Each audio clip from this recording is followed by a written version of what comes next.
میں آپ کے بیچ میں بلانے جا رہا ہوں مالیگاؤں مہاراشٹر مجلس اتحاد المسلمین کے MLA عالی جناب مفتی محمد اسماعیل صاحب کو کہ وہ آئے اور اپنے خیالات سے یہاں نوازیں۔ مہاراشٹر مجلس اتحاد المسلمین کی جو گروپ لیڈر ہے اسمبلی میں قیادت کرتے ہیں جناب MLA مفتی اسماعیل صاحب۔ بسم اللہ الرحمن الرحیم نحمدہ ونصلی علی رسولہ الکریم اما بعد۔ کسی شاعر نے کہا ہے تیری رحمتوں کا دریا سرعام چل رہا ہے، مجھے بھیک مل رہی ہے میرا کام چل رہا ہے، تیرے نام کا وظیفہ میری زندگی کا حاصل، تیرے نام کی بدولت میرا کام چل رہا ہے۔ اسٹیج پر تشریف فرما مجلس اتحاد المسلمین کے قومی صدر بیرسٹر اسد الدین اویسی صاحب ممبر آف پارلیمنٹ۔ اسٹیج پر تشریف فرما گجرات کے صدر صابر بھائی کابلی والا، جنرل سیکریٹری ہمارے سابق رکن اسمبلی وارث پٹھان صاحب، مالے مہاراشٹر اتر مہاراشٹر کے صدر ڈاکٹر خالد پرویز صاحب، علماء کرام، اعظام، ائمہ کرام، ہمارے بزرگ اور ہماری عزت دار پردہ نشیں مائیں اور بہنیں، میں اس بات کو جانتا ہوں آپ کا شوق اور آپ کا انتظار کہ ہندوستان میں اگر مسلمانوں کی اور دلتوں کی، آدیواسی لوگوں کی اور پچھڑے سماج کی نمائندگی کرنے والی شخصیت بیرسٹر اسد الدین اویسی صاحب، آپ ان کو سننا چاہتے ہیں۔ میں بات رکھنا چاہتا ہوں، دیش کی ملک کی آزادی کے بعد جن لوگوں کو ہم نے بلا شرکت غیر اقتدار دیا تھا، 40-45 سال تک کانگریس پارٹی نے ہمارے ووٹوں کی بدولت دلی کے تخت پر براجمان ہو کر کے پورے ہندوستان پر حکومت کی۔ میں آپ کو یہ بتانا چاہتا ہوں کہ یہ وہ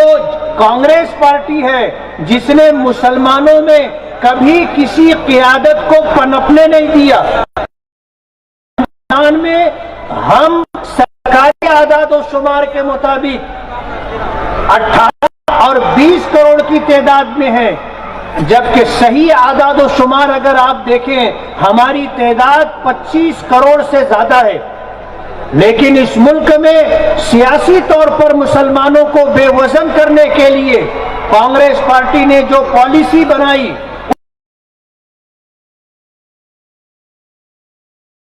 کی نمائندگی کرنے والا یا 25 کروڑ مسلمانوں کا کوئی قائد اور کوئی رہنما آج ہندوستان میں نہیں ہے۔ کانگریس پارٹی نے ہمیشہ ہماری قیادت کو ختم کیا، اور میں آپ کو یہ بتانا چاہتا ہوں کہ منموہن سنگھ نے سچر کمیشن کی تشکیل کی تھی، اور جسٹس سچر کو اس کمیٹی کا صدر پریزیڈنٹ نامزد کیا تھا۔ ہندوستان میں گھوم کر کے اس کمیشن نے جو رپورٹ سرکار کو پیش کی ہے وہ یہ ہے کہ اس ہندوستان میں مسلمان دلتوں سے زیادہ پسماندہ ہے۔ یہ حالت بنانے وہ لوگ ہیں جو ہماری ووٹوں سے چن کر کے دلی کے تخت تک پہنچتے تھے، وہ سیاسی پارٹی اور اس کے جو ہماری ووٹوں سے چن کر کے ستہ اور حکومت کا مزہ لیتے رہے، اور ہم لوگوں کی جو حالت انہوں نے کر دی ہے، آج ہندوستان میں جہاں جہاں مسلمان رہتے ہیں ان علاقوں کی خستہ حالی آپ دیکھ سکتے ہیں۔ میں آپ کو بتانا چاہوں گا کہ ندی کے ایک طرف آپ ہیں، ندی کے ایک طرف آپ کے برادران وطن ہیں، اس طرف کتنی طرف اسکول دیکھ لیجئے، آپ کالجز دیکھ لیجئے، گارڈن دیکھ لیجئے، پلے گراؤنڈ دیکھ لیجئے۔ میں آپ سے پوچھنا چاہوں گا، گودھرا کے نوجوانوں سے، میرے بزرگوں سے، دوستوں سے، अपनी माँ और बहनों से कि आप जिस जगह रहते हैं उस जगह आपको आपके पास क्या है। आपके पास रोड रास्ते भी सही नहीं है, पानी पीने का सही नज्म नहीं है, आपके बच्चों के लिए अच्छी तालीम गाहें नहीं है, आपके लिए थोड़ा बहुत घर से निकलकर तफरी करने के लिए गार्डन तक नहीं है, ऐसे आपके बच्चों के खेलने के लिए प्ले ग्राउंड भी नहीं है। हम इसी शहर में रहते हैं, इसी देश में रहते हैं, लेकिन ये दो रुखी पॉलिसी कि मुसलमानों को हर चीज से महरूम कर दिया जाए, आदिवासी और दलित समाज और पिछड़े हुए लोगों का हक छीन लिया जाए और उन्हें इज्जत की जिंदगी न मिले, इस बात की साजिश और प्लानिंग की जाती है। हमारे पास कोई रास्ता नहीं था, हमें बीजेपी का डर बताया जाता था, लेकिन मैं आपको ये बताना चाहता हूं कि 2014 का लोकसभा का इलेक्शन था, हमने इस बात को महसूस किया कि कांग्रेस पार्टी ने हुकूमत दिल्ली पार्टी को दिया है। ऐसे हालात थे,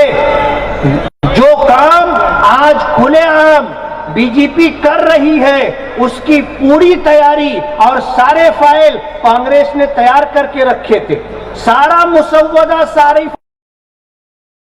रही है और कानून के नाम पर उसको नाफिज किया जा रहा है। ये सब कुछ कांग्रेस पार्टी का किया धरा है। हमने हमेशा कांग्रेस पार्टी को वोट दिया, हमने कांग्रेस पार्टी ने हमेशा हमारे साथ होकर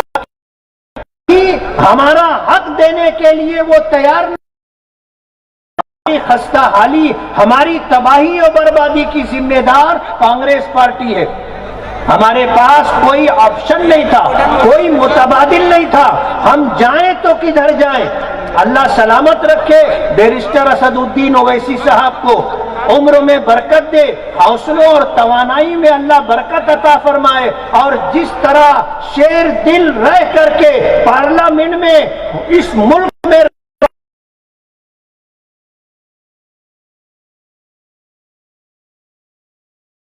आवाज बुलंद करते हैं और जिस तरह संविधान में इस देश में बसने वाले हर नागरिक, हर हिंदुस्तानी को जो हक मिला है वो हक दिलाने के लिए जो जद्दोजहद और कोशिश करते हैं वो जग जाहिर है। आप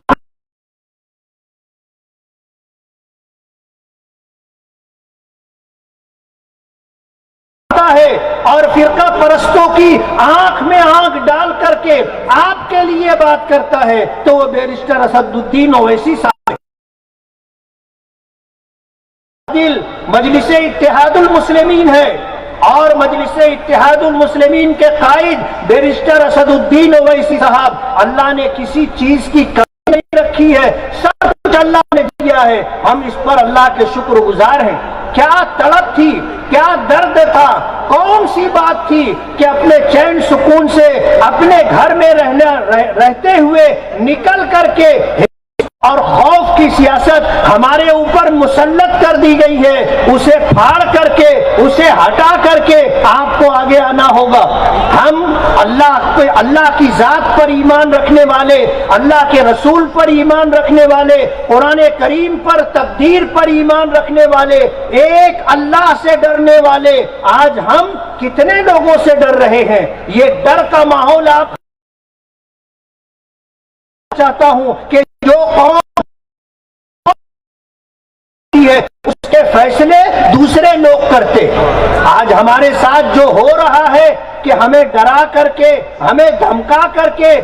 जिस तरह हमारे साथ सुलूक किया जा रहा है, आज वो मौका आया है कि हम डर की चादर उतार करके फेंक दे, हिम्मत और हौसले के साथ आप मैदान में आए और होगा वही जो मेरे रब का फैसला होगा। मैं गुजरात के लोगों को मुबारकबाद